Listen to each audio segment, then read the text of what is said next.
துலாக்கோல் பாராபட்சம் வேண்டாம் பண்பாரினில் இல்லேல் பாரோர் எச்சம் வேண்டாம் பதவியிலே என்பர். பகைவர் பாராமல் நடுநிலை பெற்றால் கயவர் காணாமல் போவார் துலாக்கோலின் முன்னே. நடுநிலை உடையான் என் நிலையிலும் தன் நாடு நிலையுயர்த்தும் துலாக்கோலாய் நிற்பான். நரித்தந்திரம் பெற்றான் பெருமை நிலையிலும் அவன் சுதந்திரம் பறிபோகும் சிறுமையும் அடைவான்.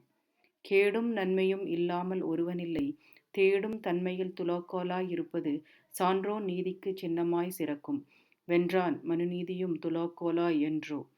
அநீதி உரைத்தவன் அவன் மனநீதி உணர்ந்தால் உடைந்தே போவான். அறநெறி வாழ்ந்தவன் அவன் மனை நிதி குறைந்தாலும் உயர்ந்தே வாழ்வான். நீதி வேண்டும் மழலை மங்கைக்கும் இங்கே. எழுதுகோல் எல்லாம் நீதி வழங்கும் செங்கோலாகவும் துலாக்கோல் எல்லாம் துயரை துடைக்கும் நிறைக்கோலாகவும் மாற வேண்டும் இங்கே. சமூகத்தின் சரியான எடைக்கோலை உன் சரித்திர துணைக்கோலை நேர்நிலை நிறைக்கோலை வாய்மை மாறா துலாக்கோலை இன்றே பொறித்திடு உன் எழுதுகோலால்.